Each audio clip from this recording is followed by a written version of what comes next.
Halo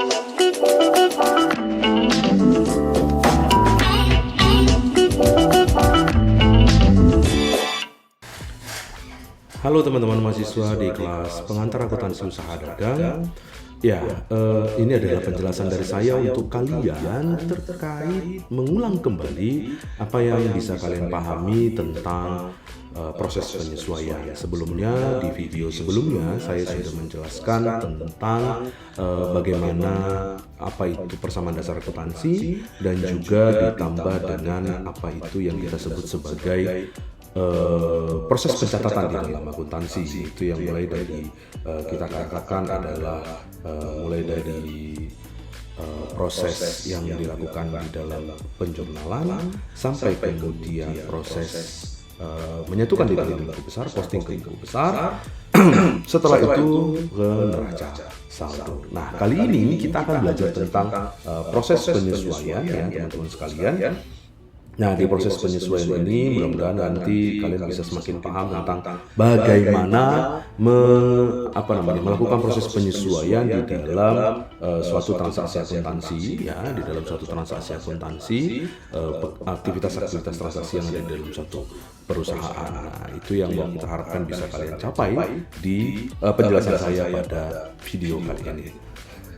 Nah, teman-teman sekalian, baik, di sini ini adalah penjelasan saya untuk kalian. Ketika kita berbicara tentang proses penyesuaian, di dalam proses penyesuaian itu sendiri, kita perlu membahas pertama sekali tentang perbedaan antara accrual accounting versus cash basis accounting. Nah, kenapa penting bicara tentang accrual accounting versus cash basis accounting ini? Karena ini adalah dua basis pencatatan akuntansi yang merubah sejarah akuntansi di dalam konteks bookkeeping ya, dari single bookkeeping ya menjadi double bookkeeping. Nah, apa yang menjadi penting di dalam double entry bookkeeping adalah bahwa ketika kita melakukan double entry bookkeeping, kita sedang masuk ke dalam era baru di dalam pencatatan akuntansi, yang kita sebut sebagai basis accrual atau accrual basis accounting. Yang kemudian meninggalkan cash basis accounting yang selama ini sudah eksis sebelumnya ya, waktu pada masa itu menurut saya. Nah, teman-teman sekalian, nah apa yang membedakan antara accrual versus cash basis accounting adalah bahwa kalau zaman dahulu cash basis accounting itu mendasarkan pencatatan akuntansi itu kepada situasi ketika kas dihasilkan ya, ketika kas dihasilkan. Jadi pencatatan akuntansi itu akan terjadi atau akan dilakukan apabila memang ada kas yang dicatat di dalamnya ya, ada kas yang ada posisi kas yang berubah, maksud saya di situ ya, ada posisi kas yang berubah sehingga pencatatan itu akan terjadi kalau memang ada peran penting dari kas di dalamnya. Sedangkan di dalam konteks accrual accounting atau accrual basis accounting, kita tidak mendasarkan pencatatan transaksi itu kepada yang namanya kas ya, tetapi pencatatan akuntansi itu dapat dilakukan dengan atau tanpa adanya perubahan di dalam transaksi atau akun kas seperti itu. Nah, teman-teman sekalian, itulah yang menjadi perbedaan penting antara accrual basis accounting sampai dibandingkan dengan cash basis accounting. Nah, karena perbedaan basis itulah yang kemudian di dalam akuntansi dikenal dengan yang namanya proses penyesuaian. Nah, untuk apa? Kenapa perlu dilakukan proses penyesuaian? Nah, tujuannya adalah untuk memastikan betul apakah laba yang dihasilkan perusahaan atau laba komprehensif yang dihasilkan perusahaan adalah benar-benar laba yang memang terjadi atau terkait dengan situasi pada periode waktu tersebut. Nah, di sini kemudian dijelaskan lagi. Kenapa penting proses penyesuaian? Karena ada prinsip akuntansi lainnya di dalam pencatatan akuntansi. Yang pertama itu adalah konsep periode akuntansi dan periode waktu. Nah, akuntansi itu menggunakan asumsi waktu periode fiskal, ya, atau tahun fiskal. Sedangkan kita berjalan di dalam yang namanya tahun kalender. Nah, perbedaan antara tahun fiskal dengan tahun kalender, walaupun sekarang kebanyakan tahun fiskalnya sama dengan tahun kalender, ya. Oke, tetapi yang mau kita maksud di situ adalah seringkali aktivitas-aktivitas di perusahaan itu dipisahkan di dalam tahun kalender. Nah, ya, maksud saya mengikut kepada tahun kalender, padahal tahun fiskalnya sudah close, sudah sudah harus ditutup. Nah, itulah kenapa penting dilakukan proses penyesuaian agar periode waktu, agar apa yang diakui di dalam laba komprehensif, apakah itu pendapatan ataukah itu beban, adalah pendapatan dan beban yang memang terjadi di periode waktu tersebut. Nah, itulah kenapa kita perlu melakukan penyesuaian. Nah, konsep periode waktu dan periode akuntansi tadi kemudian menggiring benar atau tidaknya pengakuan pendapatan, prinsip pengakuan pendapatan. Apakah kita sudah mengakui pendapatan yang memang terjadi pada periode waktu tersebut?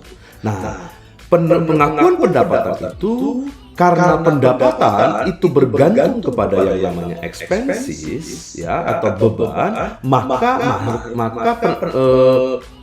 perbandingan yang terjadi antara pendapatan dengan beban itulah yang kita sebut sebagai prinsip pemadanan atau matching konsep, ya, atau prinsip pemadanan. Nah, itulah kenapa kemudian menjadi penting dilakukannya proses penyesuaian untuk tujuannya menjamin laba komprehensif adalah laba yang memang terjadi pada periode waktu tersebut dan neraca dilaporkan berdasarkan nilai faktual yang terjadi pada periode tersebut.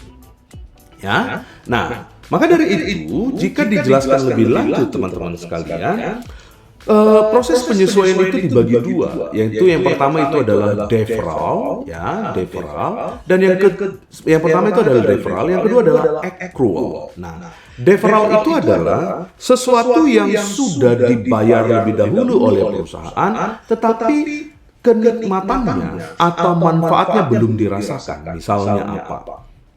Tentu tentang depresiasi atau penyusutan.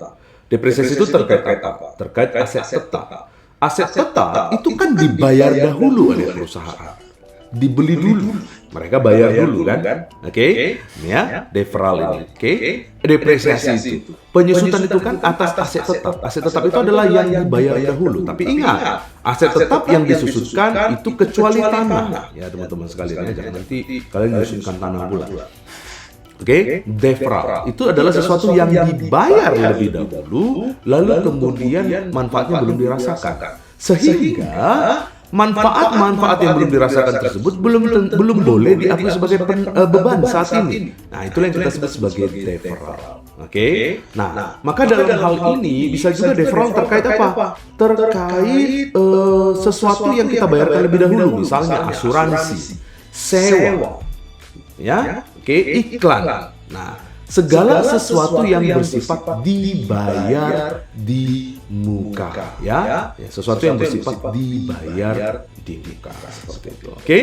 Nah, itu tentang deferral. Kemudian yang kedua itu adalah tentang accrual. Accrual itu adalah terkait sesuatu yang sudah kita rasakan manfaatnya, tapi belum kita bayar. Balik ke deferral tadi, ya.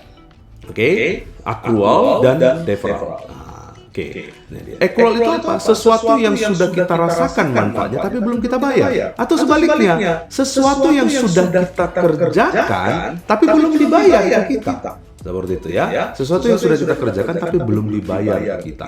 Nah, itu adalah accrual. Nah, teman-teman sekalian, itu adalah dua jenis dari kategori utama di dalam penyesuaian yang menurut saya harus kalian pahami. Saya akan menjelaskannya sangat ringkas. Kenapa? Karena akan lebih baik kalau kita langsung kepada proses yang namanya memahami secara langsung kepada soal seperti itu. Tapi sangat penting untuk kalian pahami tentang apa itu deferral dan apa itu accrual, ya. Nah, apa itu deferral dan apa itu accrual, ya. Jadi segala sesuatu yang sudah kita punya tetapi belum kita rasakan manfaatnya itu adalah rata-rata adalah devra. Sedangkan accrual itu ada dua, yaitu sesuatu yang sudah kita nikmati tapi belum kita bayar, atau sudah kita kerjakan tapi belum kita terima pembayarannya. Nah, seperti itu yang kita sebut sebagai accrual seperti itu. Ya, deferral tadi juga sama sebenarnya. Ya, sesuatu yang sudah kita terima tapi belum kita kerjakan.